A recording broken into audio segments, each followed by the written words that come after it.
Hey folks, welcome to the Friday Fantasy Livewrite. Managing to get one of these in, which is great. I'd love to be able to stream some live writing for you guys. I linked a Kickstarter that will launch in a couple days. King Leopard, Eternal Dream 3. It's coming. It's finally coming. You can get an autographed copy. I'll have 50 of those available. I'd like to sell 50 of them.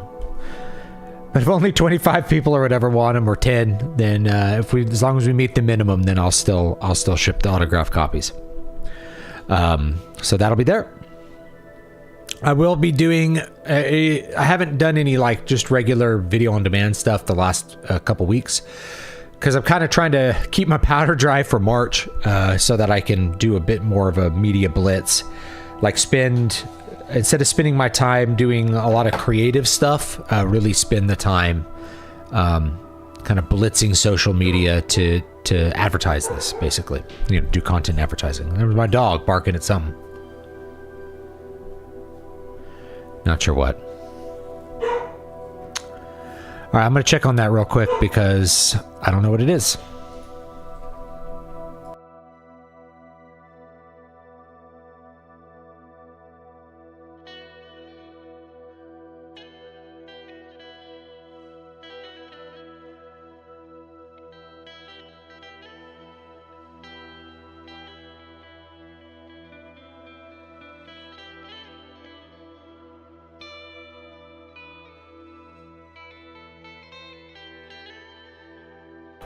I realized I have a video doorbell and I could just turn on the camera and it's right there.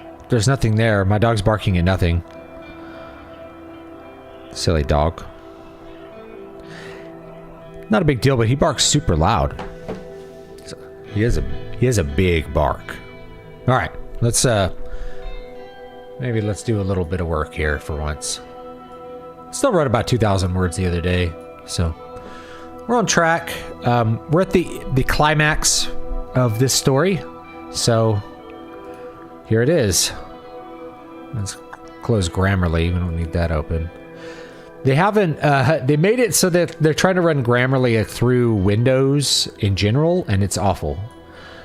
So I canceled it. I'll find some other editing software to point out, like when I repeat words and stuff.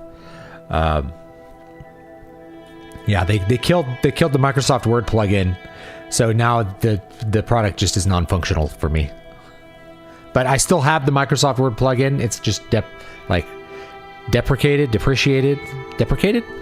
Yeah.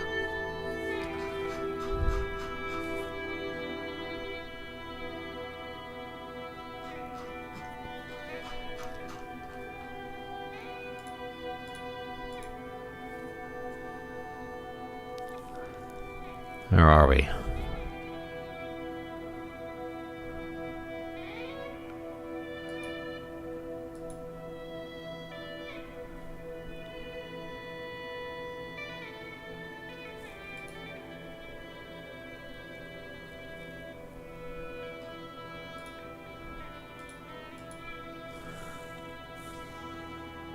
Hope you're doing great, Jared.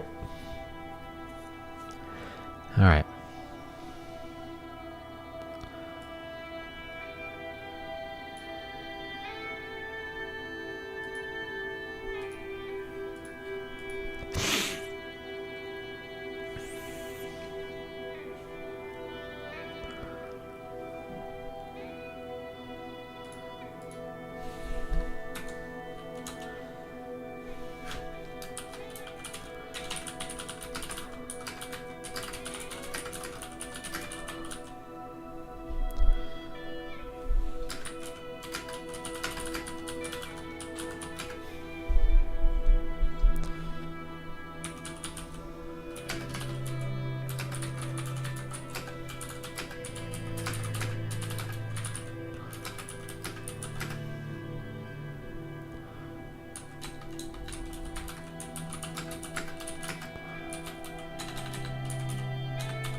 What's up, Val? Hope you're having a good day.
Always ads.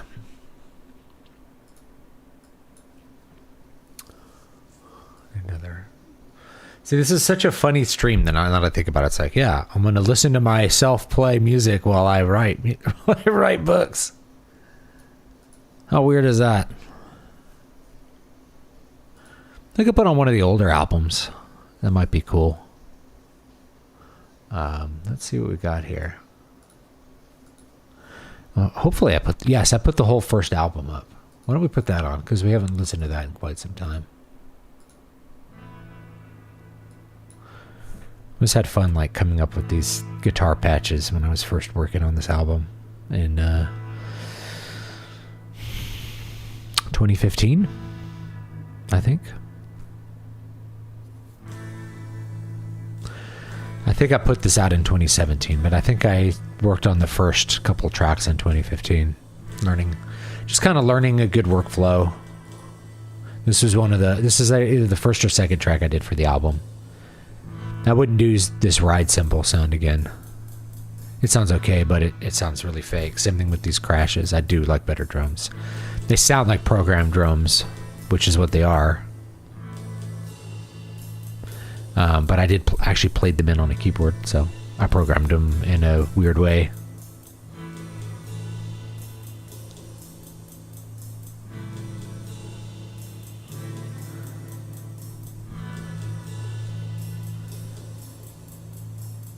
I do like the stereo effects I did on this track. It's kind of boomy.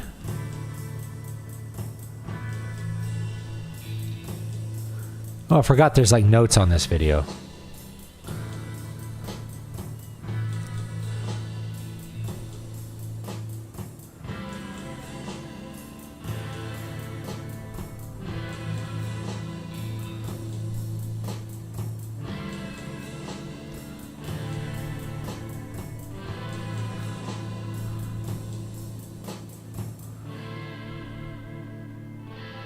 Fun.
All right.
I follow the soundtracks for Trails games in Final Fantasy XIV. It's impressive how large the OSTs their sound team managed to put out every year, both track size and runtime, and yet the hit rate is high.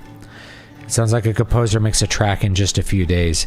You can if you're dedicated, you know. It's not that hard if you know what you're doing to make a track in a couple days. To me, what's impressive about Square is like the amount of orchestral work they're able to do, because that requires a lot of coordination, right? Like I can work up an orchestra sounding track, you know, in not too long a time, or do a track that's synth, something like this, that's got a lot of sampled instruments or synth or guitar and stuff like that. This actually has Baroque lute in it too, right? But all of that stuff I can record, and I could put out a track like this in a couple days. It's not that hard. But to do an orchestra recording requires a lot of production work and a lot of pre-production work. You have to compose the parts, you have to print out all the parts, edit all the parts, work the orchestra up, teach them the music, and then do a bunch of takes and then edit those and produce those. You know, to record an orchestra well requires a lot of microphones if you really want to have control over the production in an orchestral track. Yeah, this is all Baroque lute, by the way. This is a Baroque lute solo.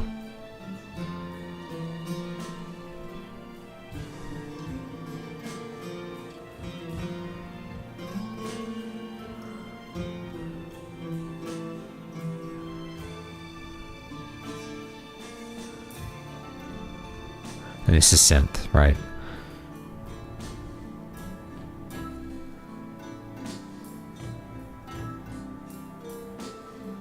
But yeah, then like to record all that with an orchestra and then still be able to produce it in a relatively quick amount of time, that's really difficult.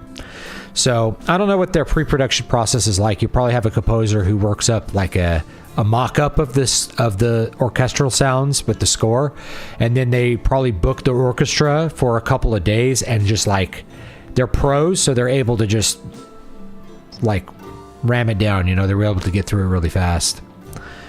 Because orchestras, besides being difficult to record, are very expensive. They're really expensive. You know, 50 or 80 people, you got to pay all those people. It's a lot. It's a lot. So like hearing the Final Fantasy VII remake tracks, by, you know, as an example, is like there is a ton of orchestral work on those. It's very high quality production. Very expensive to make, no doubt. But it's cool that we get something of that high a quality, because usually it's not that high quality. It's a lot of synth stuff. It's a lot of what's another word I'm looking for here? A lot of samples, you know, running Contact and stuff like that. A lot of normies can't tell the difference, but like there's a lot of real orchestra stuff on the Square Enix things, and it makes a difference to me. Greetings from Sofia, Bulgaria. I rarely get your lives due to the time zones. I really enjoy your content, mainly these writing sessions. Well, thank you. Thank you for stopping by. Oh yeah, I played this solo. I actually don't have a guitar right now I could play the solo on, because it was played on an 8-string with a high A string. So like, I don't have a guitar with a high A, like a string above. There's a prime string above the E on that guitar. There was. I have it set up differently now. Kind of fun to think back on this music, you know.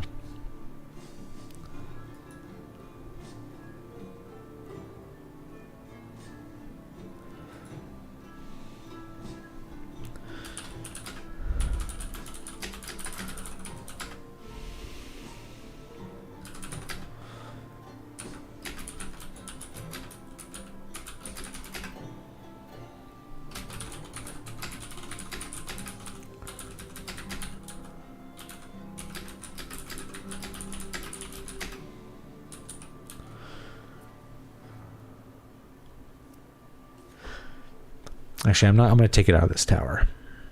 I'm going to take it out of this tower. I think it's better if it's in a throne room.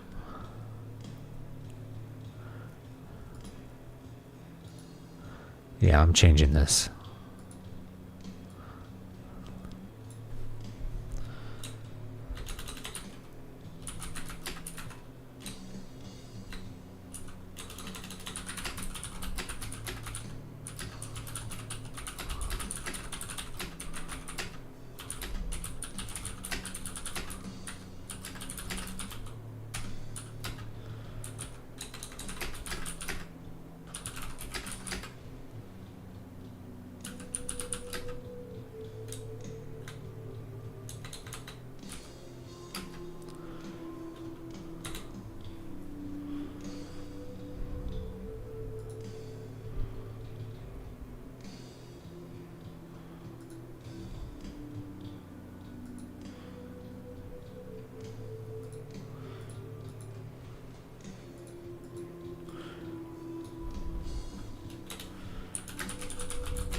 I saw Trump abuse a child live on TV today.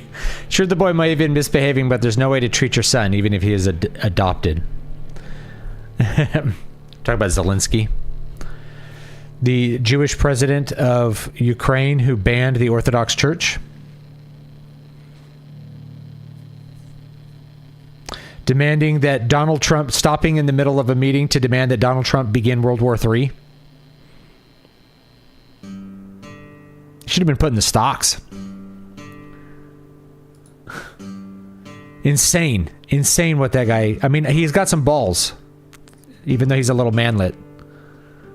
He's got some balls to be doing what he's doing. But he was dealing with... he's dealing with someone who wasn't bought. He's dealing with a real American. I believe Trump when he says, I want peace. I also believe him when he says it never would have happened if he'd been president. And that's true.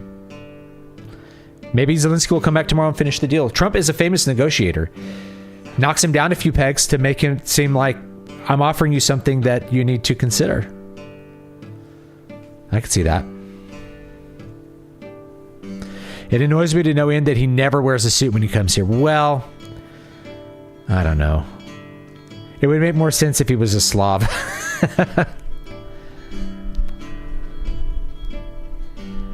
Not to offend any Slavs, but that's always the joke. It's like the Slavs in the tracksuits.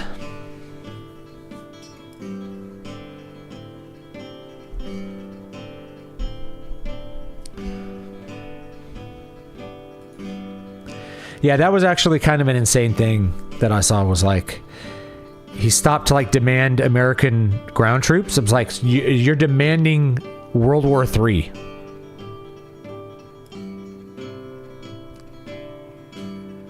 It's just madness.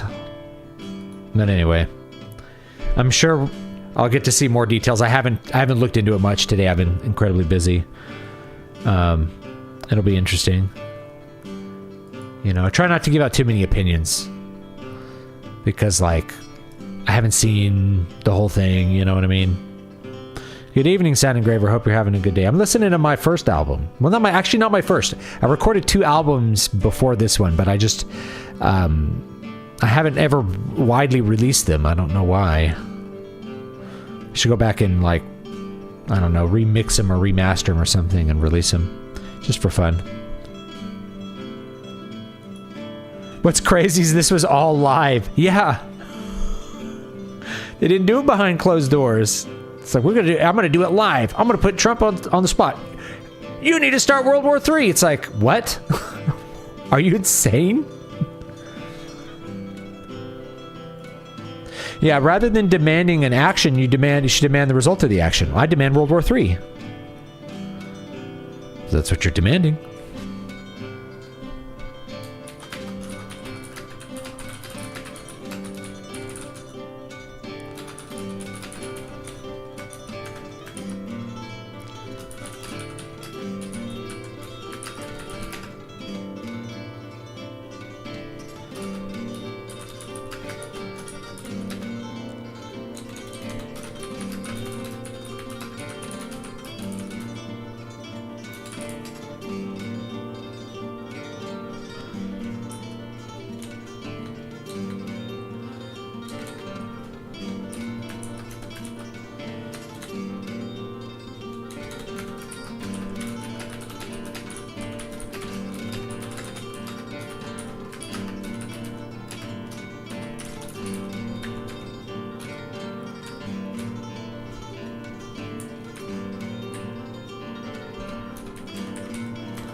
Yeah, some people have said Zelensky was high on cocaine. Like, he looked like somebody who was on a large number of stimulants. looked pretty distracted. But the thing is like, when people are on a lot of stimulants, they actually don't get distracted. They get like hyper focused, you know. So yeah, I think he was probably really, yeah. I remember Zelensky gave the Pope defaced icons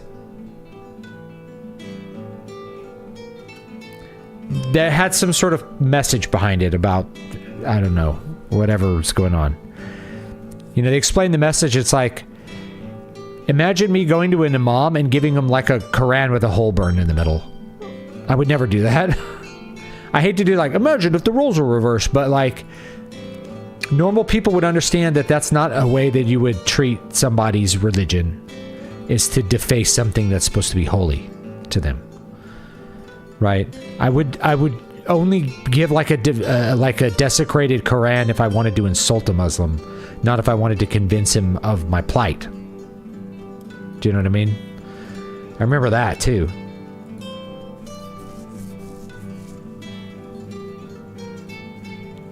When writing environmental descriptions, I wonder if it's better to say something like flowers and let the reader imagine their own flowers, or give a specific example and risk the reader not knowing it. Well, you can always say, you know, flowers of whatever hue. Just, you can give a color of flowers or a type of flower. Tolkien, of course, just gives types of flowers because he was writing for an audience that would know all the different types of flowers. So here's, you know, mentions this kind of flower, and he makes up his own too. So I think it's okay to kind of follow in that. Obviously, like a field of daisies, most people know what daisies are. If I said something like, you know, really, I'm trying to think of some like obscure flower that no one would know about, but if it is, I probably already don't know what it is. So, yeah.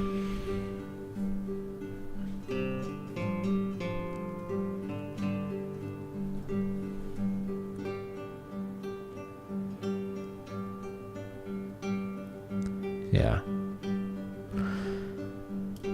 Maybe he's just adamant. I mean, I think he's adamant, but I mean, those sorts of demands really, you know, kind of belie a place of weakness, and I think it's bad for him.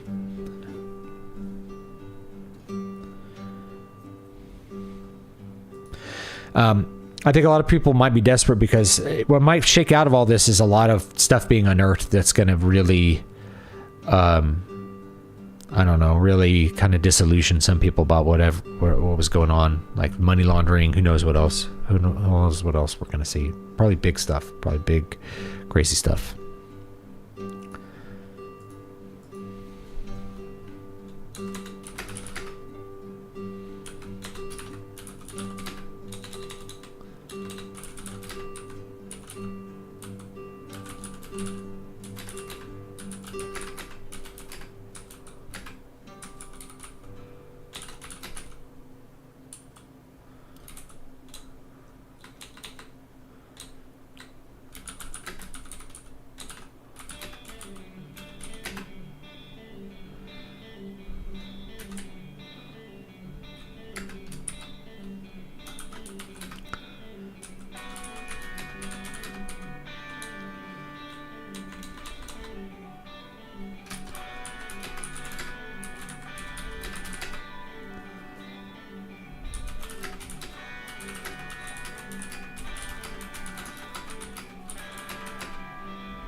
Well, a lot of people are very illusioned about this stuff. You know, there's a lot of people who believe really they've just, I don't know how to describe it, like they're brainwashed. They don't think about this, and they just kind of were told that this was an important thing, and that for Russia to win is bad, or for Russia to get something from Ukraine is bad, and Ukraine must be good because Russia is bad, right? Like it's like a toddler's view of international politics. Do you know what I mean?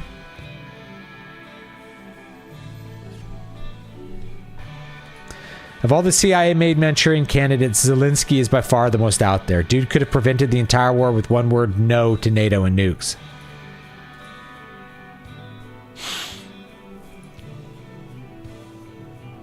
Yeah.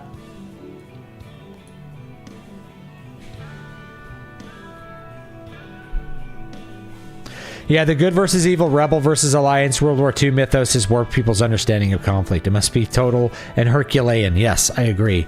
I think people, I mean, they're still thinking of like a Cold War thing where there's like this union of bad socialists and we're the good socialists. You know? Like, you have to oppose Russia because Russia bad. Putin bad. You know, you get the same people with China. Like, you have to, everything has to be against China because China bad. China bad, bad, bad. It's like, well, maybe there's a little bit more layers of complexity than just China's bad. China, even though, like, there's a lot of anti-China stuff, I noticed the Republicans who are anti-China don't really think of yeah, we always call him Winnie the Pooh. They don't think of the supreme leader of China as being... I can't remember his name. I'm an idiot.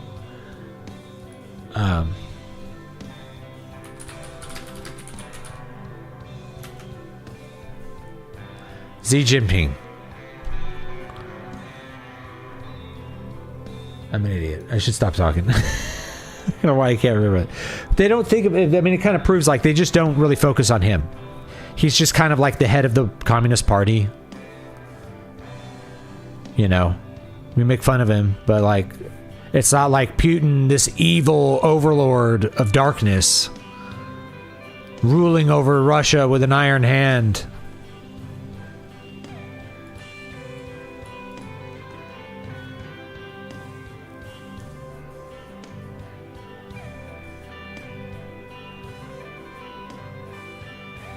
Ping pong. Ping ping. Z-ping. Yeah, it's, yeah, I don't know. Well, you care about Russia because it's, you're always going to care about Russia because they're a world power, right? So they have military powers and they're looking out for their strategic interests as well as their economic interests, and those might be in competition with yours. Of course you worry about Russia, right? But we framed the Cold War as this deep ideological existential conflict. And a large number of people were raised with this in mind. World War II is this existential conflict. World War I is an existential conflict. Everything about the 20th century was an existential conflict. There's an evil empire and we have to fight them. You know, whereas modern global politics are complex. They've always been complex. But things are not, it's not like which umbrella are we trying to get this country under? Are we trying to get them as a client state under the NATO umbrella? Or are they going to go into the Warsaw Pact, right? It's not that simple anymore. There's more to it because there's more, even though the US is the superpower, there's still China and Russia are both very strong. And there's a lot there, you know?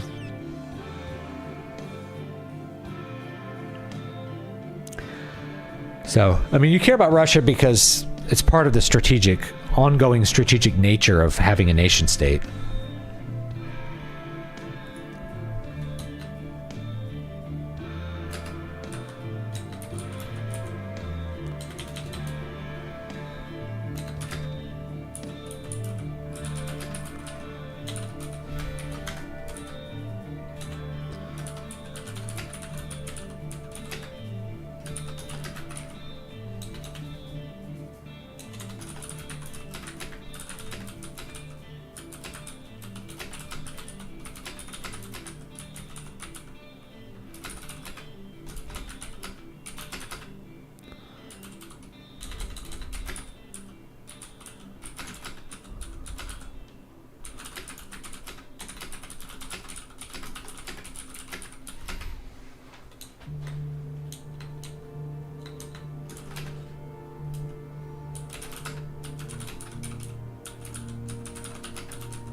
Remixing music's always a good endeavor.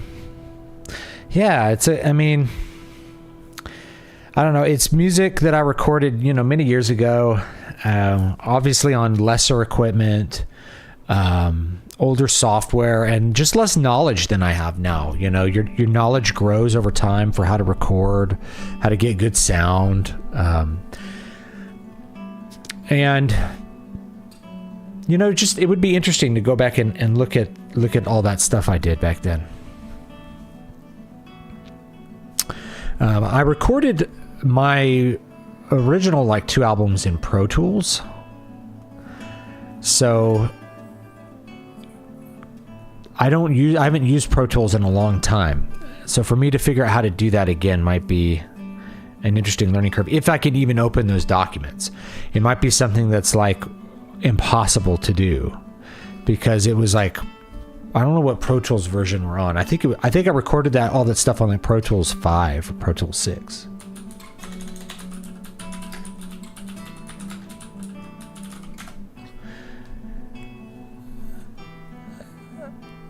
Well, they just name it 2024 version.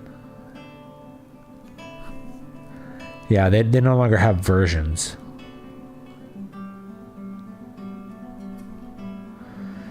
Pro Tools 8.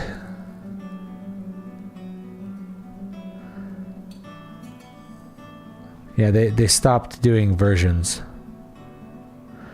a while back, I guess. I think they went to a subscription model. So whatever. I use Live. I think I used Live 12 for current stuff, and I recorded this album that we're listening to on Live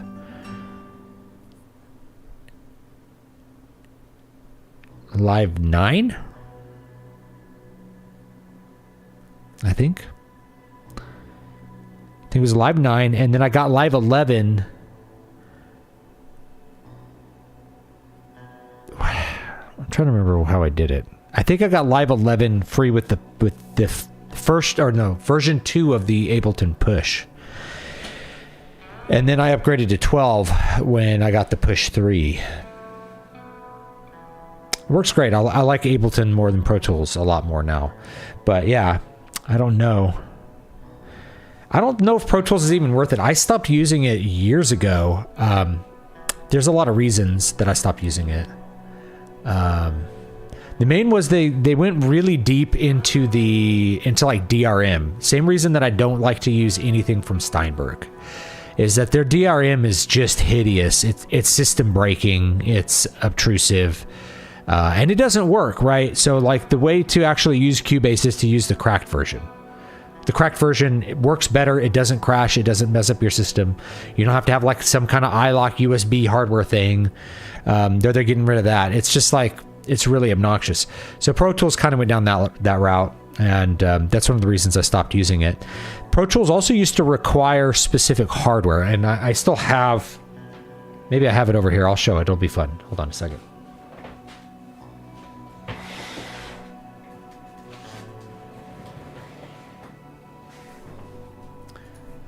All right, here you go. Here's the original inbox with Focusrite. It's got Focusrite made it, right? DigiDesign and Focusrite. I don't know if you can see it says Focusrite on it, right? This was pretty good. It had 2 really good mic pre's, and it had some good, some good stuff with it. It sounded good. Unfortunately, you can't use this on newer systems at all, or I'd still be using it because the mic preamp sounded really good on it. They just never updated drivers, and there's no modern drivers that really work on this, and no one's bothered to try to make it work, even though it's a good piece of hardware, because why would you, right? You can get a new Focusrite, a 2-channel Focusrite interface, Scarlett interface, you can get for $100. So there's no reason for anyone to spend any time trying to make this work on modern systems. But this is what I used to record for years until I just couldn't make it work anymore. Then I recorded with this Tascam interface, actually, using an external preamp because the built-in preamps are really noisy. But it worked. It worked until it died. It just died and stopped working. right after warranty, of course. And then I got my Focusrite, which I've been using since about 2015. So 10 years on my interface. I'm due for an upgrade, but I don't need to. I just don't need to upgrade it. It doesn't, like, the new versions just aren't necessary in terms of hardware. This actually leads me to a point. I'll be right back. Hold on a second.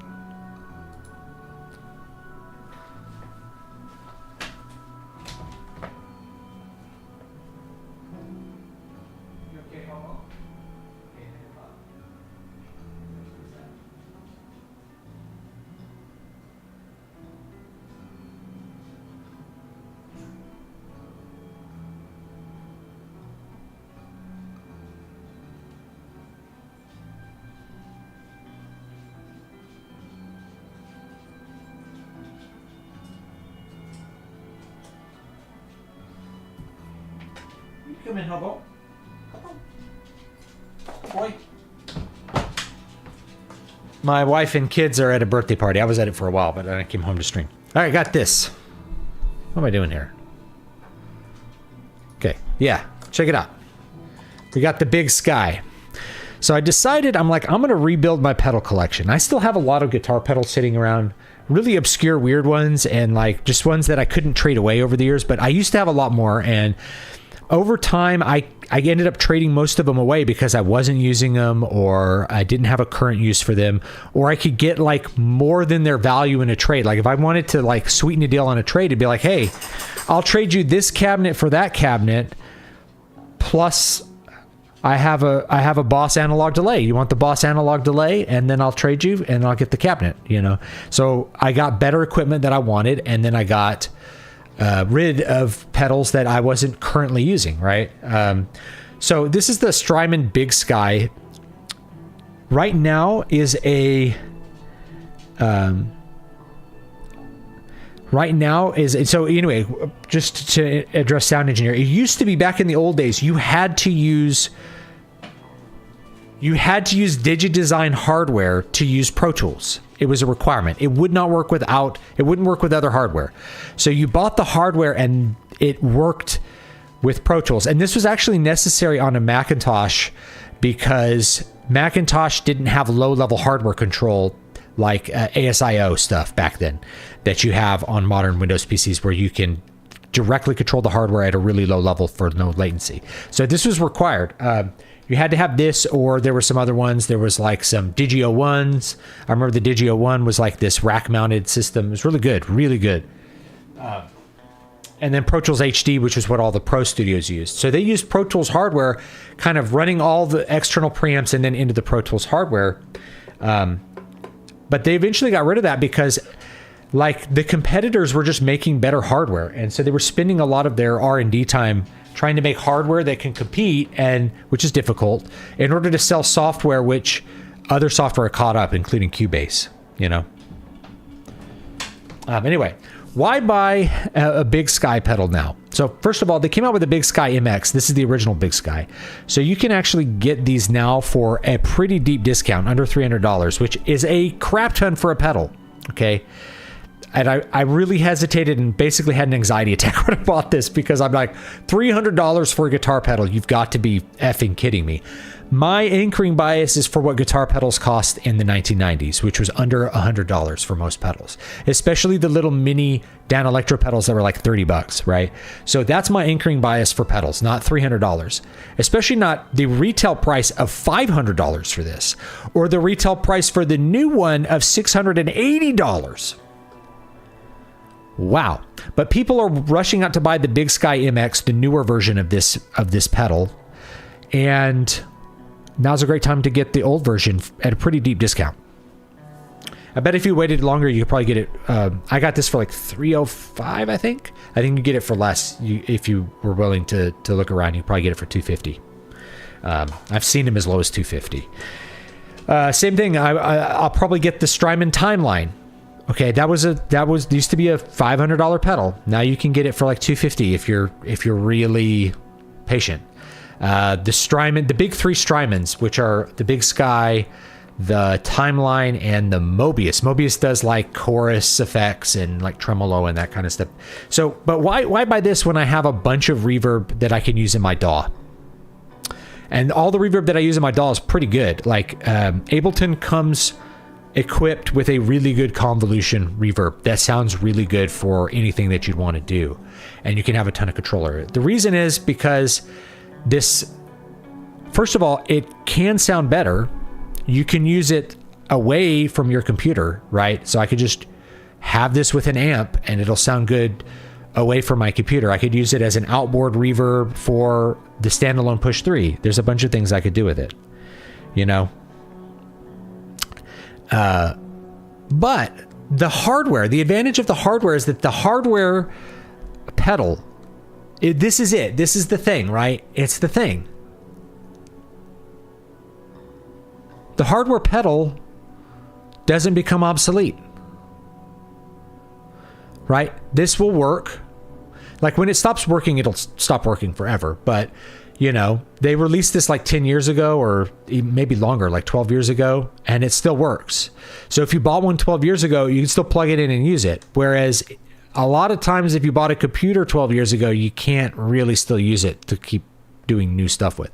So actual hardware effects don't ever become obsolete. People are still using rack-mounted stuff from the 80s. People are still using consoles from the 80s and 90s, right? People are still using effect pedals from the 70s. They're using guitars from the 50s, right? Amps, you know, a lot of people still like to play on 60s Fender amps. They sound amazing, right? The hardware amp hasn't gone obsolete. This, even though it's like a little computerized thing, it works really good, and it'll always be this. It will always be this. So 10 years from now, if I need all of the reverbs that are here, there's so many different kinds of reverbs that I can tweak and do crazy stuff with.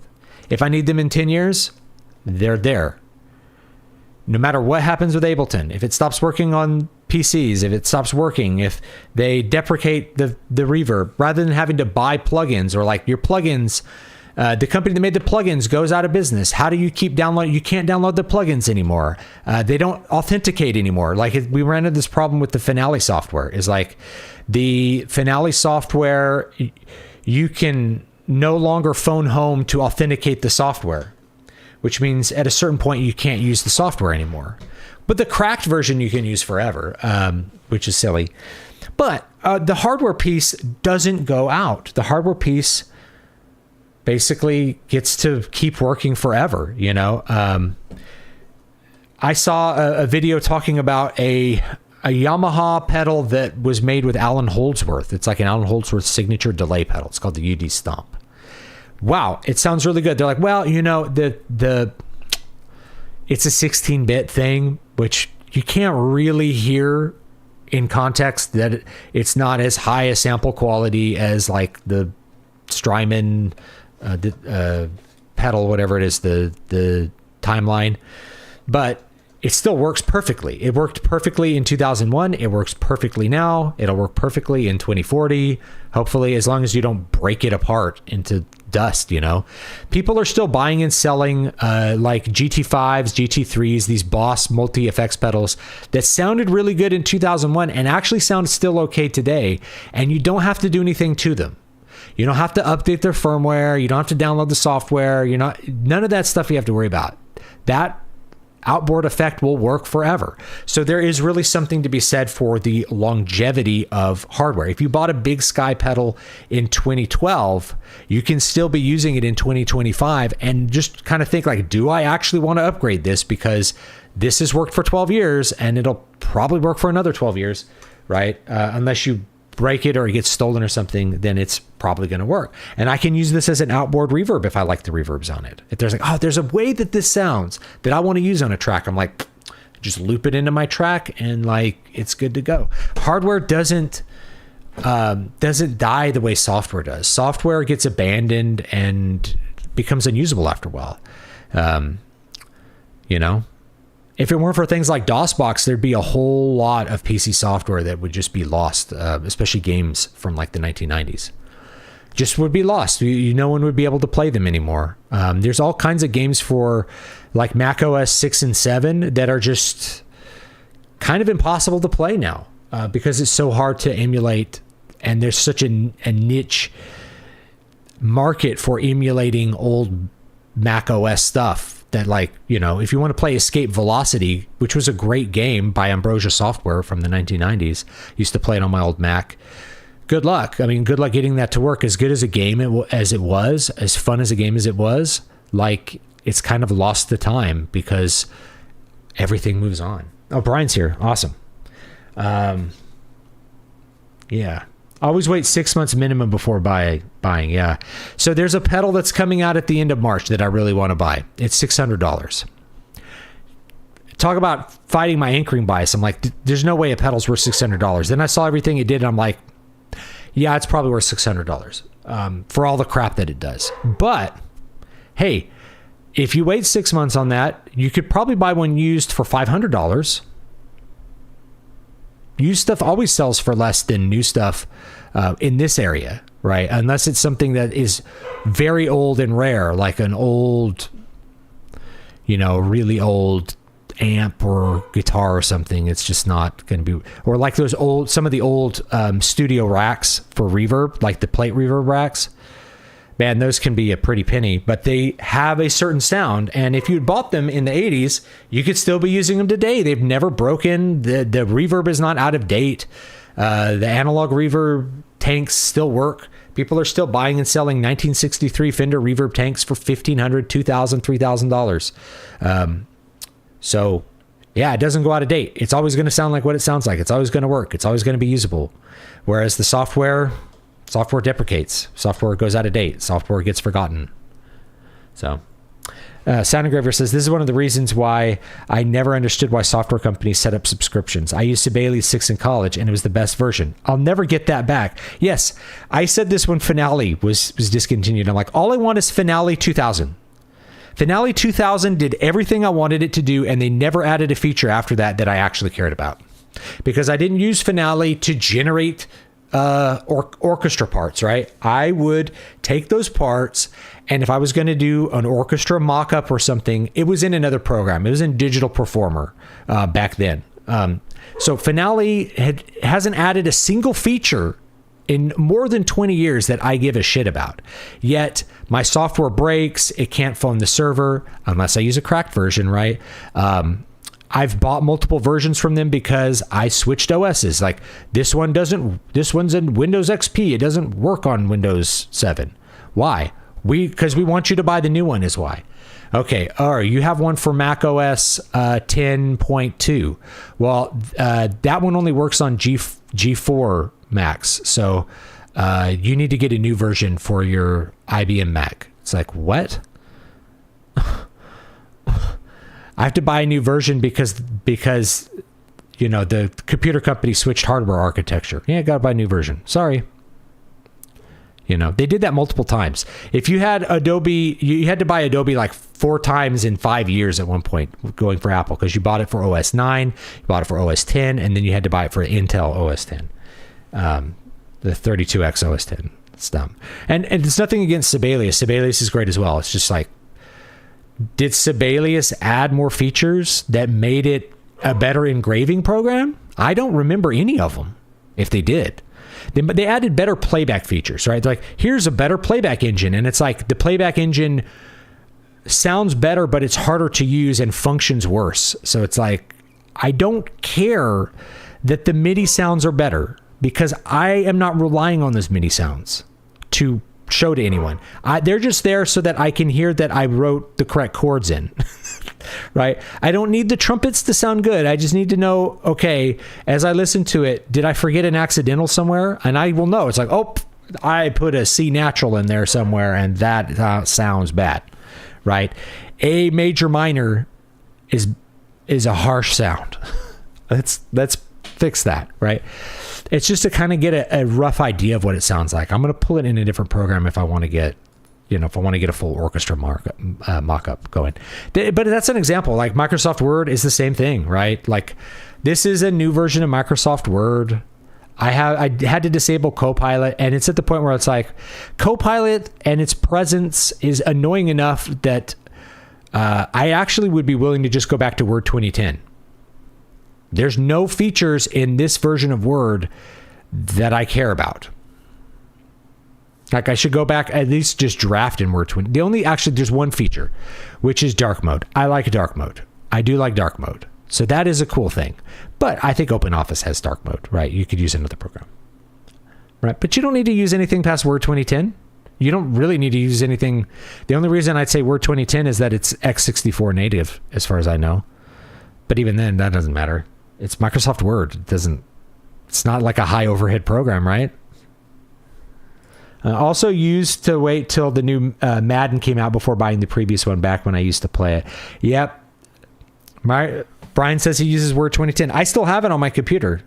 I actually made a portable install of it so I could just carry it on a flash drive, because you could just do that now. You can just have, you could carry all of the original World of Warcraft on a flash drive on a portable install. I have it, and plug it in and play on a private server at work or whatever. I used to do that. So that's cool. I mean, like, the future's cool, but hey, does software need more features? I feel like Ableton Live 12 has more features, and I use them, compared to Ableton Live 9, but 11 to 12, there's like more MPE support for certain kinds of keyboard patches, but I am using those features, whereas like, I don't know what's been added to Finale in 20 years that I care about. And that's probably why they're out of business, is like, you just don't need to sell new versions of the software. It's just like, no one needs it.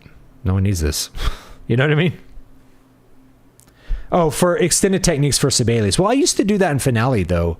You couldn't get playback on extended techniques, but you could notate anything in Finale. Like, Finale's engraving possibilities were just amazing. Now, you couldn't get playback on certain extended, like, you could get pizzicato playback. That would be it. But you couldn't get like a bow tap or like any Bartok pits or something weird like that. You could write it. You could notate anything. I mean, it was crazy what you could do, but it took time. It took time if you wanted to do really crazy extended technique scores. I did a couple of them. But yeah, I just wanted to... Oh, you use MuseScore now. Okay.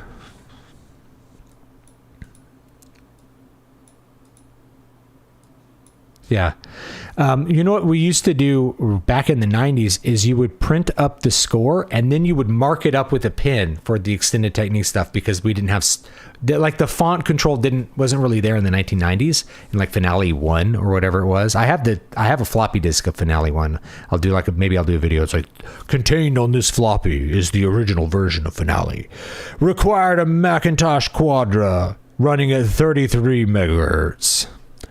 Right? I think it came on 2 floppies, which is hilarious. That you put that whole program in 3 megabytes.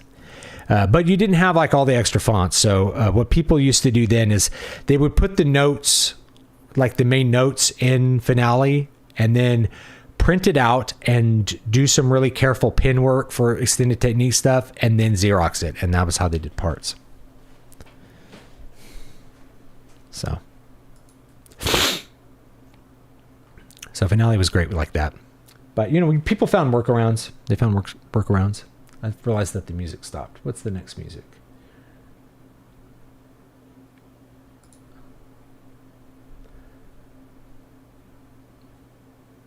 Sometimes YouTube will suggest me like pieces that people didn't really watch much of, which is cool. Like, why didn't people listen to this one as much as the others? I don't always know. Could be it starts too slow, or like there's a harsh point that makes them click away. It's always interesting to think about.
Would you be able to turn your music up a little? Sounds great as background music for writing. Yes, absolutely.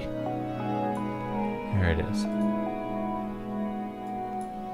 Maybe that's why people didn't listen to this one. It's too quiet. A little too quiet, this piece. There we go.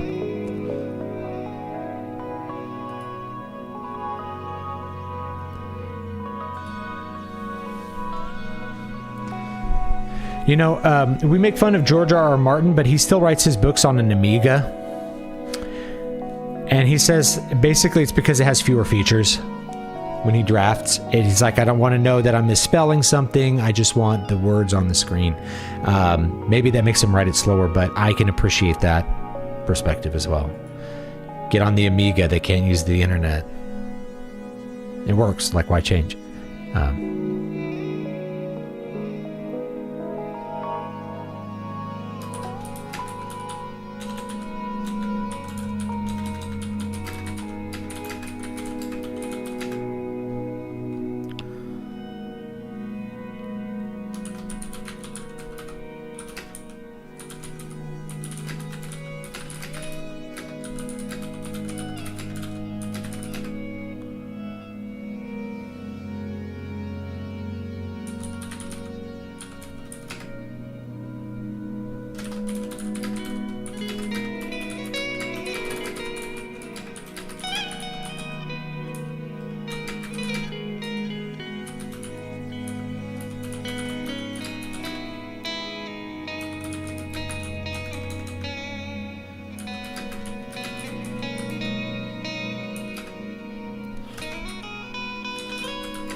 Meowing cats gives me anxiety. Sorry. It's always a prelude to my cat being about to claw my leg and draw blood while I was at the computer. I would have to lock her up in the bathroom. My cat meows loudly because he's deaf. He's lost most of his hearing.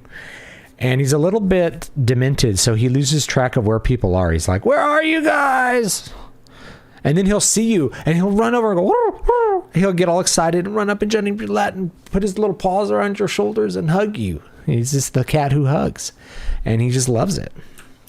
All right, how much did we write today? I'm about ready to call it quits. Pretty productive today. Where did we go?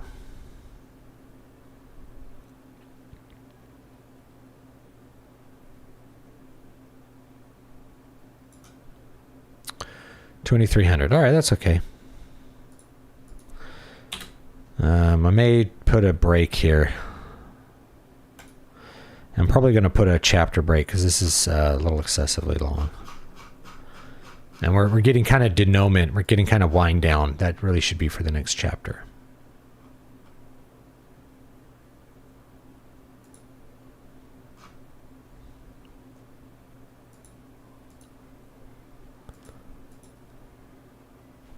All right, that's a good point. Edward's dead. All right, chapter 27, wind down. Boom. All right.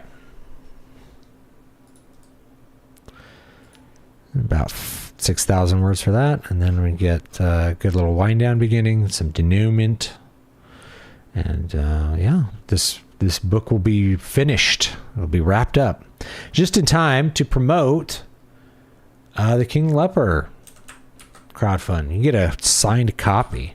How long should each chapter be in your view? It depends on the books. So I've written some books that have shorter chapters, 1,500 to 2,000 words. You can do each scene as a chapter. I think a chapter should encapsulate a meaningful chunk of the story where there is something that happens in that chapter, something that is brought up or something that is solved, the characters making decisions. If you don't have something changing in the story, it probably is not an entire chapter. So there's no set amount. Tolkien's chapters tend to be in the 10,000 word range. You can have them be longer. You know, Robert E. Howard's chapters vary a lot. Some are 1,000 words, some are 5,000 words. Yeah, it just depends on what he's writing. So there's no set thing, but I think it's good to have each chapter encapsulate an area. So if you look at Tolkien, you'd have a chapter that's, you know, the Goblin, down to Goblin Town, Riddles in the Dark. So each of those is a little area of the story, you know, out of the frying pan into the fire, right? Roast mutton or whatever, right? So each one is like a little adventure that happens in The Hobbit. So it doesn't matter how long those are. What matters is that you have something meaningfully happening in there. For me, my chapters tend to be about 5,000 words. That's enough for 4 good things to happen. And that's about what we have in here. I think there's 4 little fight scenes. That's chapter 26. Chapter 25, we have 4 little decisions that are made and a little adventure, or, you know, 2 little decisions that are made and then a little adventure, and that makes 5,000 words. So for me, 5,000 words is a really good number, but it may be different for you and for your story. It's not always the same. And I've done different things. I've even done Voices of the Void, which has no chapters. It's just one thing. There's not even a scene break. There's not a single scene break in that entire little mini book. Okay, so there's different ways that you can do it. There's no set way to do it, and it's just what you want to do for your story.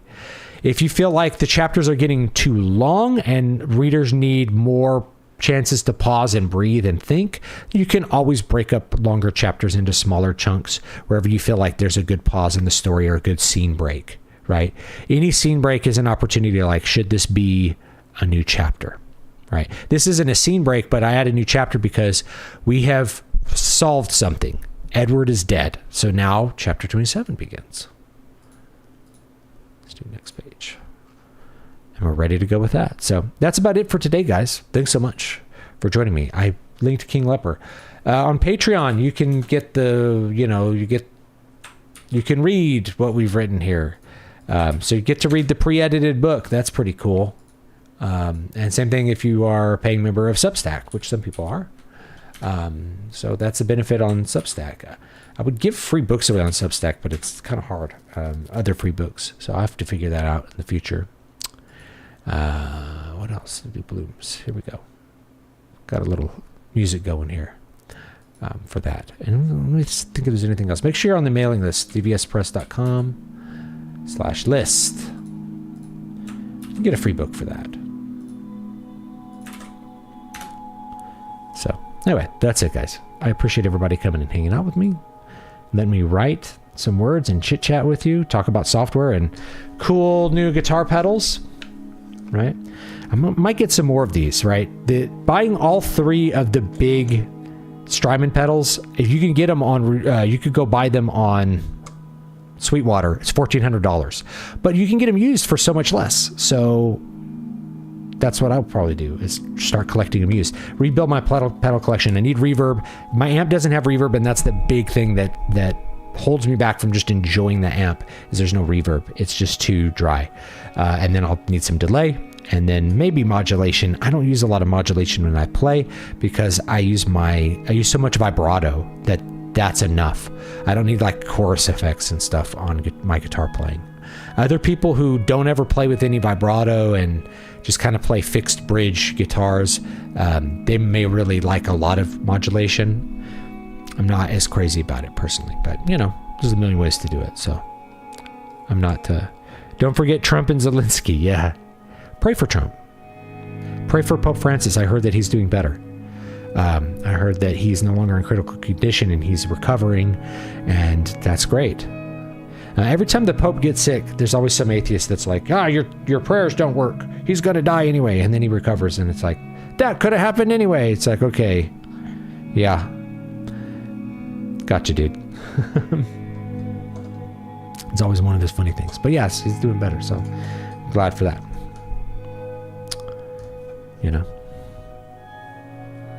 The big sky. I'm going to try to add the timeline to it. I almost bought this boutique pedal called Nocturnal that has like a really weird reverb in it and a really weird delay and this weird tremolo. And I may still try to get my hands on something like that. These like weird boutique pedals. It's like, it's one sound on the pedal. I'm like, I don't want to pay $300 for that. Because I could make that sound by trying hard on like 2 pedals.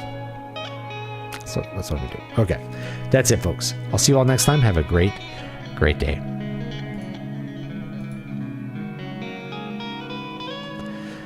I'll link Brian Niemeyer's site real quick, too. You should be on his mailing list if you're not. And he's always putting out so many good articles. I read them every day.